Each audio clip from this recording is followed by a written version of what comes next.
students, welcome to Sai's coaching classes, and today we are going to learn our science 1 chapter number 1 gravitation.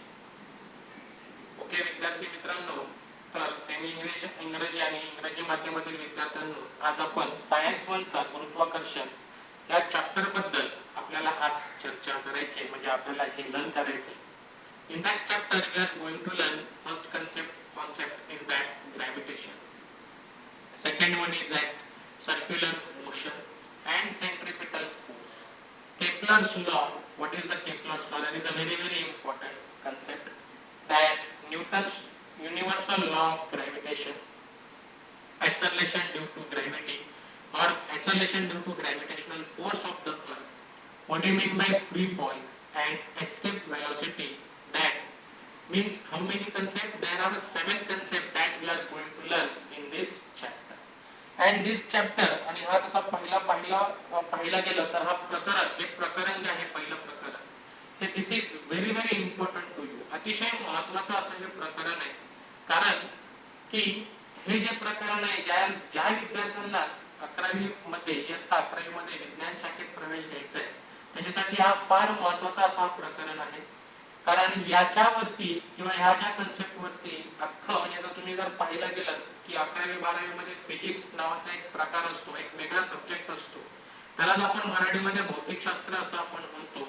हा physics जो आहे, या फिजिक्सचे सगळे concept या प्रकरणापासून जवळजवळ चालू होतात. सो ज्यांना कोणला विज्ञान शाखेमध्ये प्रवेश घ्यायचा 11वी मध्ये, त्यांनी हा चॅप्टर आतापासूनच व्यवस्थित करा. याच्यामध्ये जे काही पॉइंट्स दिलेत ते देखील व्यवस्थित अभ्यास करा. जे काही कॉन्सेप्ट आहेत ते देखील व्यवस्थित अभ्यास करणं फार महत्त्वाचं आहे. सो जास्त वेळ न घालवता आता आपण चालू करूया आपल्या चॅप्टरला. That is chapter number 1, that is gravitation. Okay, so can you recall, या पार्ट मध्ये जर आपण आलो तर what are the effect of force acting on object. म्हणजे आपल्याला एक प्रश्न विचारलाय की जर एखाद्या ऑब्जेक्ट वरती जर मी एखादा फोर्स जर मी तिथे अप्लाय केला, तर त्या फोर्सचा त्या ऑब्जेक्ट वरती काय परिणाम होतो, राईट.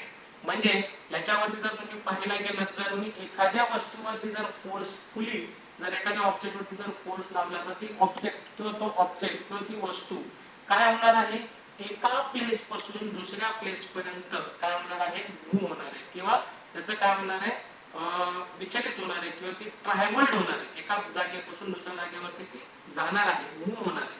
येते लक्षामध्ये मला काय म्हणायचं. So what type of force are you familiar with.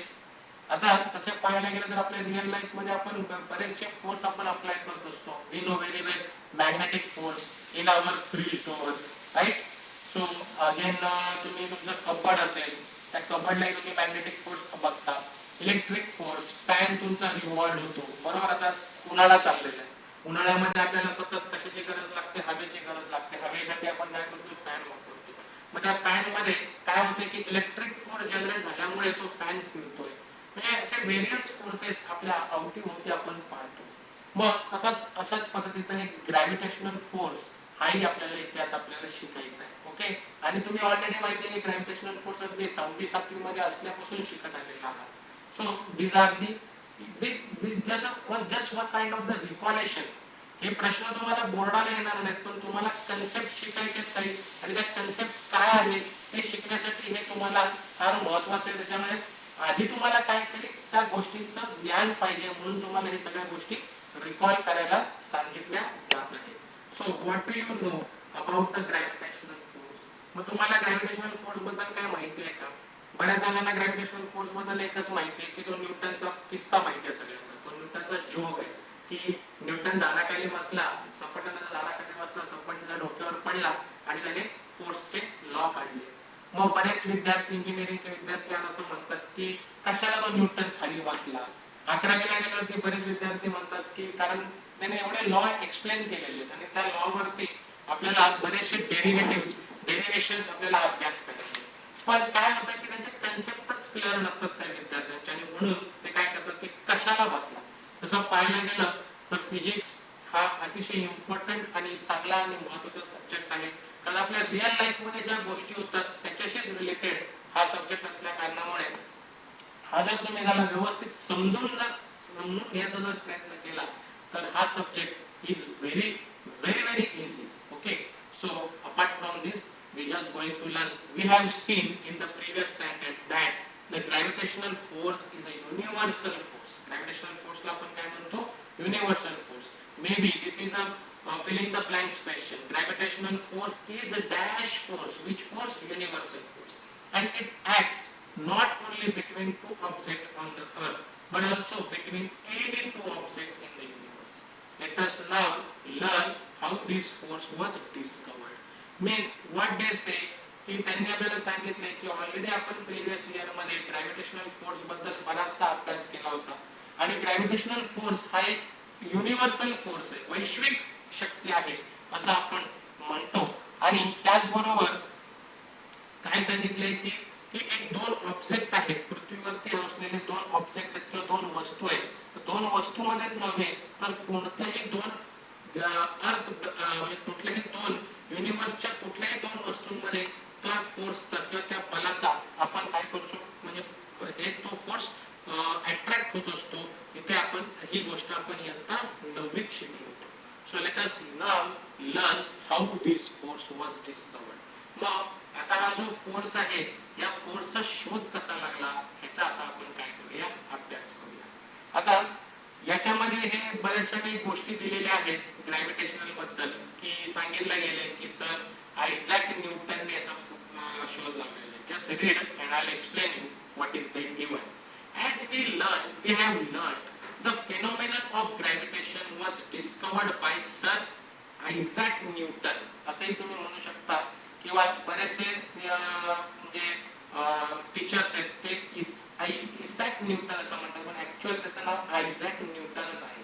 म्हणजे याचा अर्थ काय की हा जो फेनॉमेनन आहे ग्रॅव्हिटेशनचा शोध, ग्रॅव्हिटेशन हे कोणी डिस्कवर केलं तर म्हणतात की सर आयझॅक न्यूटनने. आता ही स्टोरी आहे मान्य आहे, पण याच्या पाठीमागे सर आयझॅक हा एकटाच शास्त्रज्ञ नाहीये, ही खूप मोठी हिस्ट्री आहे, 200-300 वर्षाचा इतिहास आहे या ग्रॅव्हिटेशनच्या पाठीमागे. So as the story goes, he discovered the force by seeing an apple fall from a tree on the ground. He wondered why all apples fall vertically downward and not at an angle of the vertical. Why they do not fly off in horizontal direction? After much thought, he came to the conclusion that Earth must be attracting the apple towards itself. And this attractive force must be directed towards the center of the earth.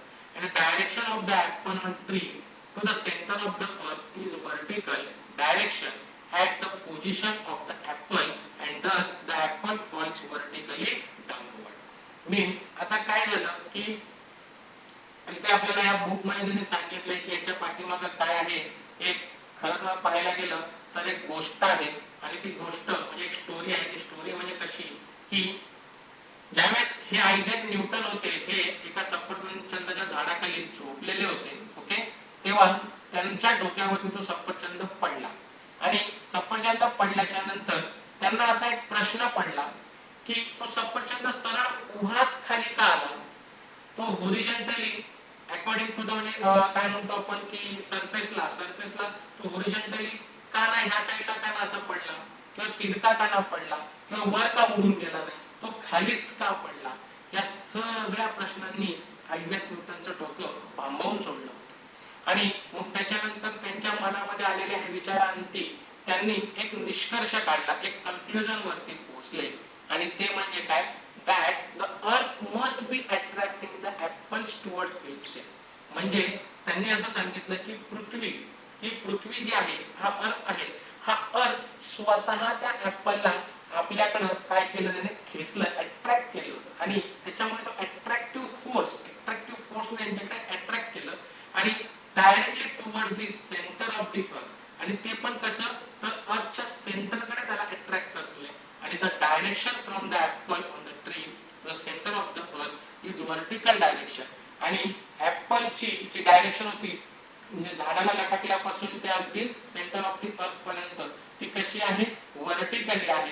आणि म्हणून हा apple जो आहे हा कसा पडलाय तर vertically downward काय झाला, खाली पडला, असं त्यांनी कन्क्लुजन काढलं. So here they given a figure, that is figure 1.1 on the left, shows an apple tree on the earth. Okay, an apple tree on the earth. The force, okay, see, apple tree on the earth, and the force on an apple on the tree is towards the center of the earth. म्हणजे centre आहे, हा हे अर्थ आहे आणि अर्थचं centre आहे, आणि हा फोर्स डाऊनवर्ड टुवर्ड्स दी कुठे आहे, सेंटर ऑफ दी अर्थ. मग कोणताही ऍपल असू दे तो कुठे पडणार आहे, सेंटर ऑफ दी अर्थलाच पडणार आहे. That is along the perpendicular from the position of the apple to the surface of the earth. म्हणजे हा ही जी पोझिशन आहे, ही पोझिशन कशी आहे ऍपलची, perpendicular to the centre of the earth. Okay, so the figure also shows the gravitational force between the earth and the moon. आणि त्याचबरोबर अजून एक चित्रामध्ये जर तुम्ही या पिक्चर मध्ये जर बघितलं, इकडे एक मून दाखवलाय आणि या मूनची आणि अर्थची ही काय आहे, also shows the gravitational force between the earth and moon. The distance in the figure are not according to the scale. म्हणजे आता हे जे डिस्टन्स दाखवलंय ते काही आपण प्रमाणाने दाखवलं नाही, एक इमॅजिनरी फिगर आपण इथे अज्युम केलेली आहे. So Newton's thoughts that if the force of gravitation acts on apple on the tree at a different height from the surface of the earth, can it also act on object at even greater height much farther away from the earth? Like for example moon, can it act on even farther object like the other planets and the sun? मग न्यूटनच्या डोक्यामध्ये अजून एक विचार आला की जर हा जो फोर्स एका पर्टिक्युलर उंचीवर असलेल्या म्हणजे पर्टिक्युलर हाईट वरती असलेल्या ऍपल वरती जर अट्रॅक्ट होत असेल किंवा ऍक्ट होत असेल किंवा अप्लाय होत असेल, तसाच तो फोर्स त्याच्या पृथ्वीपासून खूप दूरवर असलेल्या मून वरती पण अप्लाय होत असेल का? रॅदर दॅन मूनच्या आजूबाजूला असलेले जे काही प्लॅनेट्स आहेत, सन आहेत, त्यावर देखील अप्लाय होत असेल का? हा त्याला पडलेला एक प्रश्न होता. तर ते तुम्हाला जर कन्सेप्ट वाईज जर क्लिअर करायचं म्हटलं तर काय होतं की मून हा फार्देस्ट आहे फ्रॉम दी अर्थ, खूप दूर आहे. त्याच्यामुळे तो फोर्स जो अट्रॅक्ट म्हणजे अप्लाय होणार आहे मून वरती, that is a very negligible because it's a very far from the अर्थ. पण ऍपल वरती पडणारा फोर्स हा काय आहे, ग्रेटर आहे, कारण ऍपल हा just like near to the earth आहे, बरोबर. आणि त्याच्यामुळे हा जो फोर्स आहे तो त्याच्यावरती अप्लाय झाल्यामुळे ऍपल डायरेक्टली खाली पडू शकतो. पण मून हा फार्देस्ट आहे, त्यामुळे force of attraction is very less. आणि हा ऍपल आणि अर्थ याच्यातला force of attraction is greater as compare to the moon and earth. I hope so मला काय म्हणायचं तुम्हाला समजत असेल. सो अशा पद्धतीने मून वरती त्याचा फोर्स ऑफ अट्रॅक्शन जरा कमी असतं रॅदर दॅन द ऍपल, त्याच्यामुळे मून खाली येत नाही पण ऍपल मात्र खाली येतो. आता हा कन्सेप्ट तुम्हाला फर्दर स्टडीजला खूप डीप मध्ये आहे, त्याच्यामुळे आपल्याला फक्त इयत्ता 10वी मध्ये काय काय आहे त्यावरतीच फक्त आपल्याला ही गोष्ट कॉन्सन्ट्रेट करायची आणि त्या पद्धतीने आपल्याला पुढे जायचं आहे. आय होप सो की तुम्हाला ग्रॅव्हिटेशन हा कन्सेप्ट काय हा तुमच्या लक्षात आला असेल. So I will move on the next topic, that is force and motion. Now what is that force and motion? We have seen that force is necessary to change the speed as well as the direction of the motion of an object. Already आपण बऱ्याच गोष्टी आपण पाहिल्यात अगदी 8, 9 आणि 7 मध्ये देखील 7, 8, 9 ह्या स्टँडर्ड मध्ये. हे ऑलरेडी आपल्याला माहिती आहे की जर एखाद्या ऑब्जेक्टचा स्पीड किंवा एखाद्या ऑब्जेक्टची डायरेक्शन जर मला चेंज करायची असेल तर तो डायरेक्शन एक speed as well as the direction of motion of an object, म्हणजे त्याचं मोशन पण म्हणजे मोशन मध्ये असलेल्या त्याच्या ऑब्जेक्टची डायरेक्शन पण जर मला चेंज करायची असेल तर मला कुठल्या गोष्टीची गरज लागते, फोर्सची गरज लागते. Already we learn in 6th standard also, 7th standard also, 8th standard and 9th standard also. You know very well की एखादी व्हेइकल आहे, ओके, व्हेइकल आहे तर मला काय करायचं, एकदम ती स्पीड मध्ये चालली आणि अचानक तुम्हाला काय आलं की टर्न मारायचं, तर तुम्ही त्याच स्पीड मध्ये तुम्ही हे करता का, नाही. मग तुम्ही काय करता, एक ब्रेक प्रेस करता. ब्रेक प्रेस केल्यावर तुमचा स्पीड काय होतो, कमी होतो आणि तुम्हाला त्या डायरेक्शनला काय करायचं, त्या डायरेक्शन ऑफ मोशन जो आहे तो ऑब्जेक्टला मूव्ह करायचा. ऑब्जेक्ट म्हणजे काय, तुमची कार, तर तुम्हाला ती डायरेक्शन असलेली डायरेक्शन स्ट्रेट डायरेक्शन मधून तुम्हाला काय करायचे, डायरेक्शन चेंज करायचे. मग त्या केस मध्ये तुम्ही काय यूज करता, फोर्स यूज करता. I hope so you can understood that very well. So आता इथे सायंटिस्टची इंट्रोडक्शन दिलेली आहे. I am not reading that, you read this, okay, because हे सायंटिस्ट बद्दल बऱ्याचशा काही गोष्टी त्यांनी सांगितलेल्या आहेत, तुम्ही या वाचू शकता, काही प्रॉब्लेम नाही. This is for your general knowledge. General knowledge purpose या सगळ्या गोष्टी आहेत. So we move on the next topic, that is the circular motion and centripetal force. This is a very important topic.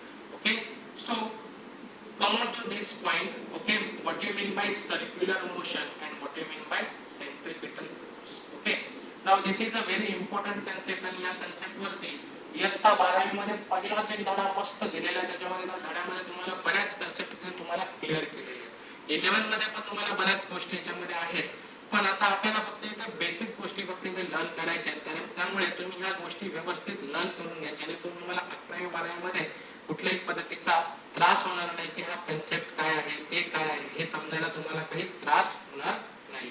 I hope so की तुम्हाला हे मी सांगतोय ते चांगल्यापैकी समजत असावं. इफ जर काही प्रॉब्लेम असेल you can say talk with me, feel to talk with me की सर हा कन्सेप्ट नाही समजला, मी तुम्हाला पुन्हा सांगेल. ओके, नाउ सी, आता या फिगर मध्ये काय दिलं बघा, try this, tie a stone to one end of a string. Okay, इथे जसं दाखवलंय इथे काय केलेलं आहे, एका एंडला एक स्टोन बांधलेला आहे. Take the other end in your hand, दिसतंय इथे, and rotate the string so that the stone moves along a circle as shown in figure 1.2. दिसतंय इथे 1.2 मध्ये हा कसा हा मुलगा दाखवलाय, त्याच्या एका हातामध्ये एका दोरीचं एक टोक आणि दुसऱ्या टोकाला एक दगड मारलाय, तो सर्क्युलरली मूव्ह करतो, असा रोटेट करतोय. ओके, रोटेट करतोय. Okay, so figure 1.2a, are you applying any force on the stone. मग त्या स्टोन मध्ये तुम्ही कुठल्या प्रकारचा एखादा फोर्स तुम्ही अप्लाय केलाय का? In which direction is this force acting? How will you stop this force from acting? What will be the effect on the stone? किती प्रश्न निर्माण झाले बघा. Are you applying any force? Yes, you can apply any force because तुमच्या हातामध्ये तो तुम्ही string पकडले आणि तुमच्या बॉडीतून तुम्ही त्या फोर्स त्या ह्याला काय दिलेला आहे, त्या स्टोनला तुम्ही दिलेला आहे. Is it right? मग what happens? See, as long as we are holding the string, we are pulling the stone towards us. बरोबर ना, आपण तो स्टोन आपल्याकडे खेचण्याचा आपण प्रयत्न करत असतो. So that is towards the center of the circle. म्हणजे याचाच अर्थ towards the center of the circle. Diagram नीट लक्षात घ्या. towards the center of the circle हा स्टोन आहे आणि तुम्ही ज्यावेळेस तो सर्क्युलरली मूव्ह करता त्यावेळेस हा ज्या स्टोनला आहे तुम्ही काय करता की तुमच्या सेंटर पर्यंत खेचण्याचा तुम्ही काय करत असता, प्रयत्न करत असता. Is it clear to you? Okay, so that is towards the center of the circle and are applying a force towards it. आणि त्याच बरोबर तुम्ही अजून एक फोर्स त्याला अप्लाय करत असता तुमच्या बॉडी मधला. the force stops acting if we release the string. आणि जर आपण ती स्ट्रिंग जर रिलीज केली तर फोर्स काय होणार आहे, ऍक्ट करण्याचा स्टॉप होणार आहे. In this case the stone will fly of along a straight line. आणि त्या केस मध्ये जर तुम्ही तो दोरा जर सोडला तर तिथे तुमचा काय होणार आहे, फोर्स तुम्ही द्यायचं बंद केलं आणि मग तो दोरा ज्या दिशेला तुम्ही स्टॉप केलाय किंवा ज्या वेळेला तुम्ही दोरा सोडलाय त्या दिशेने तो स्ट्रेट वेने तो काय होणार आहे, फ्लाय होणार आहे. I hope so you can understood that. Okay, मला काय म्हणायचं तुम्ही तुमच्या लक्षात येत असेल. So in this case the stone will fly off along a straight line which is the tangent to the circle at the position of the stone when the string is released, because that is the direction of its velocity at the instant of time.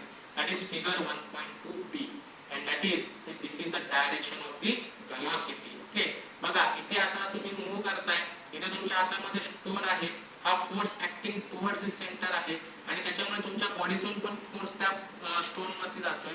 या पोझिशनला आल्यावरती तुमची velocity पण काय होते, simultaneously change होते आणि इथे आल्यावर तुम्ही जर तो स्टोन सोडला तर सरळ तो असा भिरकवला जाईल आणि या वेळेला तो काय करतो की तो टँजेन्शियली तिथे ऍक्ट होतो, टँजेंट तिथे तयार होतो, या पोझिशनला टँजेंट तयार होतो आणि त्याच्यामुळे टँजेंट तयार झाल्यामुळे तो स्टोन आणि ती स्ट्रिंग रिलीज होते आणि त्या डायरेक्शनने तो काय करतो की तो फ्लो होतो किंवा फ्लाय व्हायला सुरुवात होते.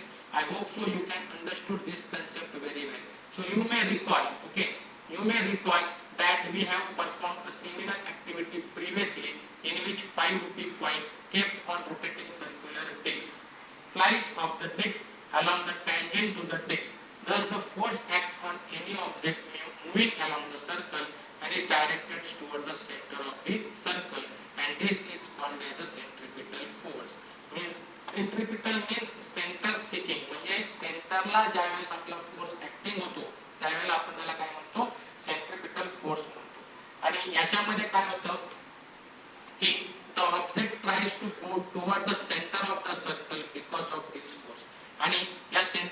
फोर्समुळे काय होतं, जो काही ऑब्जेक्ट असतो तो कुठे मूव्ह होण्याचा प्रयत्न करत असतो, exactly centre of the circle. Okay, because of the centripetal force. हा तुम्हाला अतिशय महत्वाचा पार्ट आहे आणि याच्यावरती तुम्हाला 11th स्टँडर्ड मध्ये आणि 12th स्टँडर्ड मध्ये खूप काही डेरिव्हेशन्स आहेत. म्हणजे डेरिव्हेशन म्हणजे तुम्हाला जे काही आपले फॉर्म्युले आपण वापरतो न्यूमेरिकल्स करताना, ते न्यूमेरिकलचे फॉर्म्युले कसे डेराइव्ह होतात, कशा पद्धतीने येतात, त्याच्यासाठी बरेचसे डेरिव्हेटिव्हज तुम्हाला तिथे सांगितलेले आहेत. आय होप सो की तुम्हाला सेंट्रिपिटल फोर्स म्हणजे काय हे चांगल्या पद्धतीने समजलं असेल. So you know that the moon which is the natural satellite, okay, of the earth, goes around it in a definite orbit. The direction motion of the moon as well as its speed constantly change during this motion. बरोबर आहे, त्याचा speed हा constant असतो का नाही, तो प्रत्येक वेळेला जसं डायरेक्शन चेंज होते तशी त्या मूनची स्पीड पण काय होते, कॉन्स्टंटली चेंज राहते. So do you think some force is constantly acting on the moon? What must be the direction of this force? How could its motion have been if no such force act on it? Do the other planet in the solar system revolves around the sun in a similar fashion? Is a similar force acting on them? Yes, similar force. What must be the direction? Direction पण त्यांची त्या force नुसारच काय होणार, change होणार आहे. From the above activity, example and question, it is clear that for the moon to go around the earth, there must be force which is exerted on the moon, and this force must be exerted by the earth, which attracts the moon towards itself. Okay, so similarly the sun must be attracting the planet including the earth towards itself.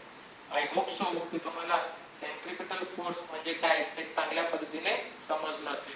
आणि इथे फक्त तुम्हाला 10th standard साठी फक्त एकच गोष्ट लक्षात ठेवा की what you mean bye centripetal force ची डेफिनेशन तुम्हाला येऊ शकते. आतापर्यंत आपण ग्रॅव्हिटेशन म्हणजे काय हे पाहिलं. ओके, ग्रॅव्हिटेशनचा कन्सेप्ट कसा आला तो देखील पाहिला. आणि आता सगळ्यात इम्पॉर्टंट म्हणजे केप्लर्स लॉ. आणि 100% केप्लर्स लॉ हा तुम्हाला पेपरला विचारला जातो. यावर्षी देखील बोर्डमध्ये केप्लर्स लॉ विचारण्यात आलं होतं. या कदाचित तुम्हाला यावेळी देखील तुम्हाला केप्लर्स लॉ विचारला जाईल. आणि केप्लर्स लॉ हा जवळजवळ आपल्या प्लॅनेटरी सिस्टीम वरती अब्झॉर्ब म्हणजे असल्या कारणामुळे त्याच्यावरती प्लॅनेट सिस्टीमचं जास्त प्रभुत्व आहे. आणि केप्लर्स लॉच्या नुसारच आपल्याला बरेचसे लॉज आपल्याला पुढे लर्न करायचे. So let's see what you mean by Kepler's law. This is a very important law, Kepler's law. Planetary motion had been observed by astronomers since ancient times. Okay, म्हणजे अगदी पूर्वीपासून मानव हा जो आहे हा ग्रहांच्या स्थितीचं काय करत आलेला आहे, ऑब्झर्वेशन करत आलेला आहे. Before Galileo, all observation of the plants positions were made with naked eyes. आणि गॅलिलिओची ऑब्झर्वेशनच्या आधी पूर्वीची सगळी जी काय ऑब्झर्वेशन होती ती फक्त काय केली होती, आपल्या ह्युमन बीइंगच्या डोळ्यांनी केली गेली होती. And by the 16th century, a lot of data were available about the planetary position and motion. आणि त्याच्यामुळेच काय झालं की 16th सेंचुरी पासून आपल्याकडं प्लॅनेट बद्दल, त्यांच्या मोशन बद्दल, त्यांच्या पोझिशन बद्दल ही बराचसा डेटा हा आपल्याकडे अवेलेबल होता. आणि म्हणूनच या डेटाच्या आधारावरती जॉर्नल्स, ओके, त्याचं काय योहान्स, नॉट इट्स योहान्स, त्याला ऍक्च्युअली योहान्स म्हणतात, योहान्स कॅपलर. ओके, योहान्स कॅपलर स्टडीड दिस डेटा. आणि त्या योहान्स कॅपलरने काय केलं, तो डेटा स्टडी केला. He notice that the motion of planet follows a certain laws.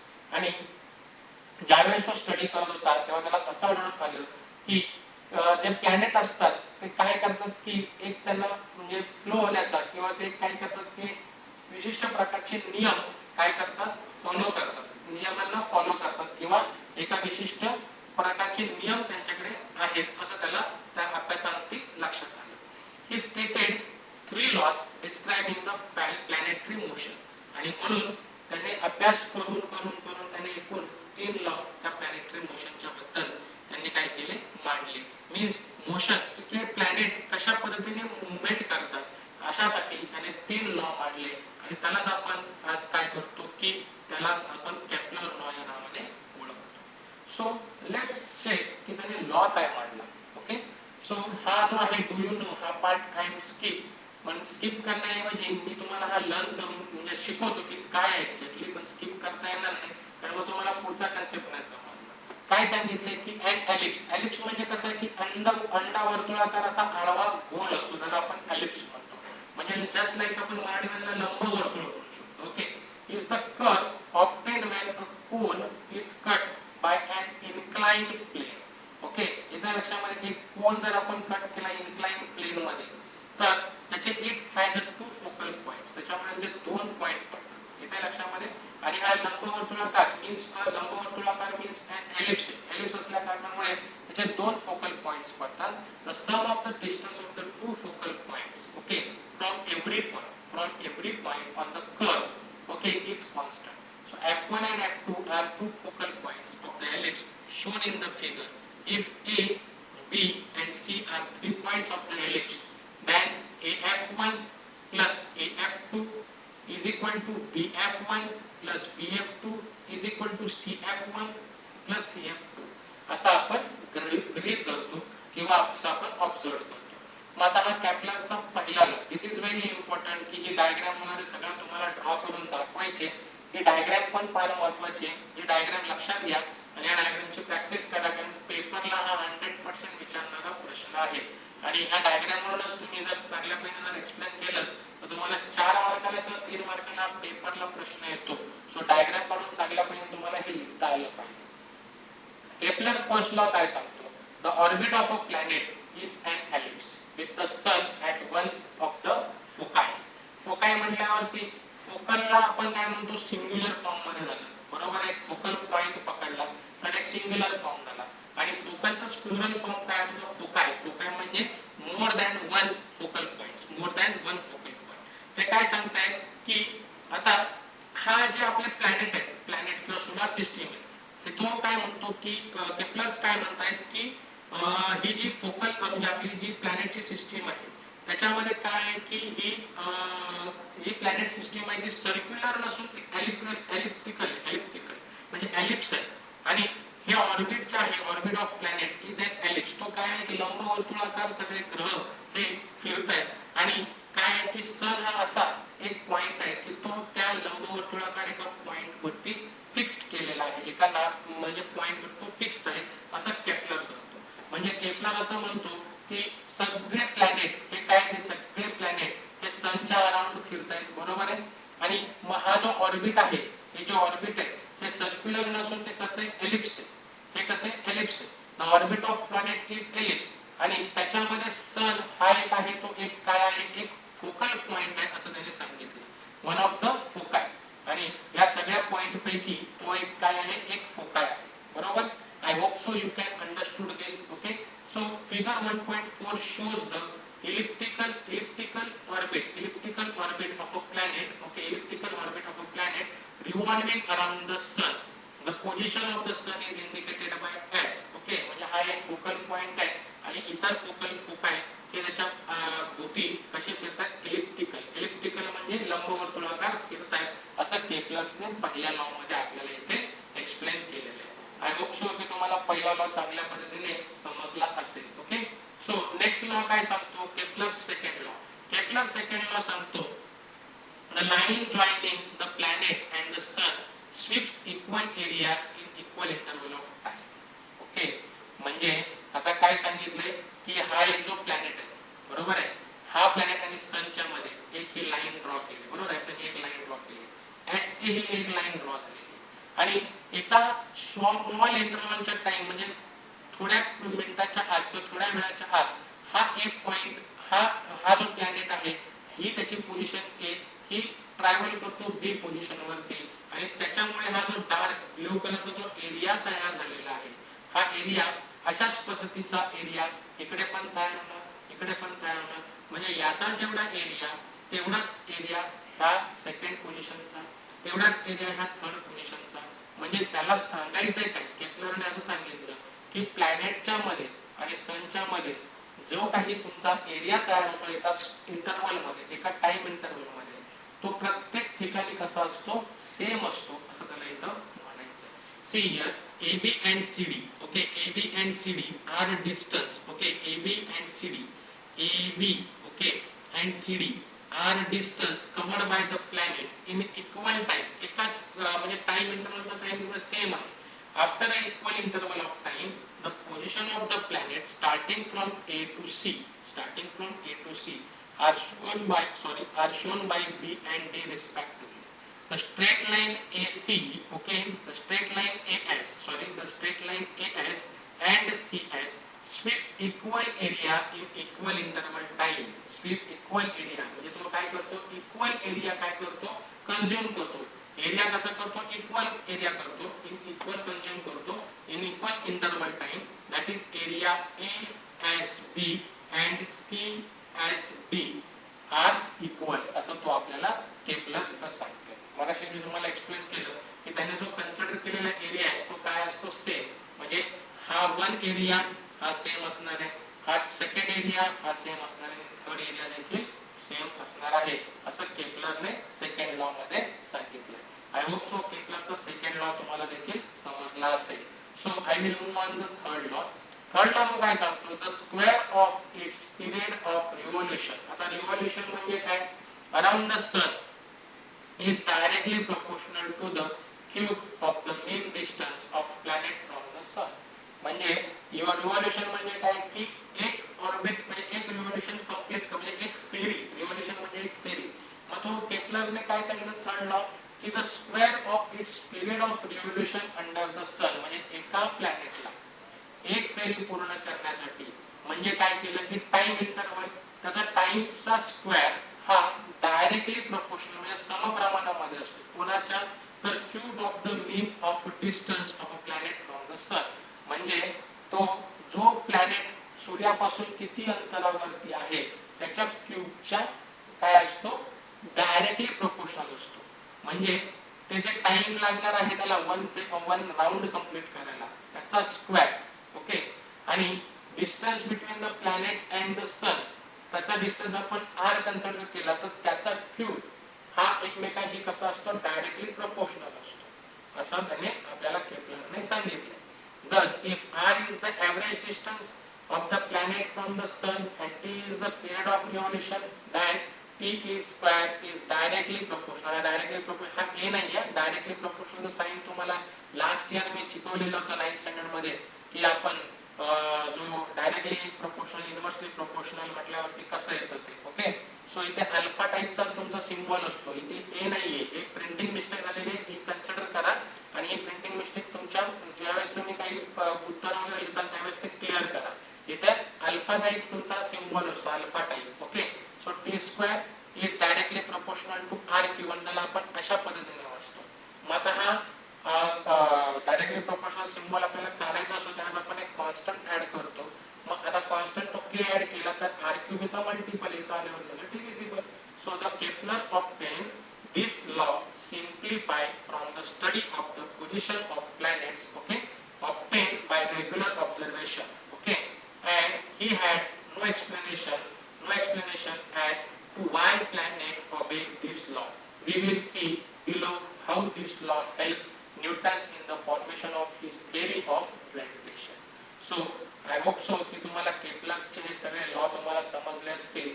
आणि त्याचबरोबर आता आज आपल्या ह्या पार्ट मध्ये आपण काय काय पाहिलं तर ग्रॅव्हिटेशन हा कन्सेप्ट पाहिला, वेगवेगळे फोर्स पाहिले, सेंट्रिपिटल फोर्स काय आहे हे देखील पाहिलं आणि सेंट्रिपिटल फोर्सची आपण डेफिनेशन पण पाहिली आणि त्याचबरोबर आपण केपलर्स लॉ देखील पाहिला. या सगळ्या गोष्टींचा आपण इथे आज चांगल्या पद्धतीने अभ्यास केला. आणि नेक्स्ट आता इथे मी थांबण्याचा प्रयत्न करतो कारण नेक्स्ट हा जो आहे हा तुमचा Newton's universal law of gravitation आणि त्याच्यावरतीच आधारित जवळजवळ युनिफॉर्म सर्क्युलर मोशन आणि ह्या सगळ्या बऱ्याचशा गोष्टी आहेत, इफेक्ट ऑफ सेंट्रिपिटल फोर्स, ह्या सगळ्या गोष्टी आणि अर्थ ग्रॅव्हिटेशनल फोर्स आणि त्याच्यावरती डिपेंड आहे. त्यामुळे मी इथे थांबण्याचा इथं प्रयत्न करतो आणि बाकीच्या गोष्टी आपण नेक्स्ट टॉपिक मध्ये लर्न करूया. माझा असा विचार आहे की मानस असा आहे माझा की तुमचे 3 पार्ट मध्ये हा चॅप्टर फिनिश करायचा. लेट इट बी आपण 3च्या पार्ट मध्ये ह्याला डिवाइड करूया आणि चांगल्या पद्धतीने आपण हे चॅप्टर कंप्लीट करण्याचा प्रयत्न करूया. So I will stop on here. I hope so की तुम्हाला आजचे हे जे कन्सेप्ट आहेत ते चांगल्या पद्धतीने समजले असतील आणि त्याबरोबर मी इथे थांबतो. So thank you for watching this video.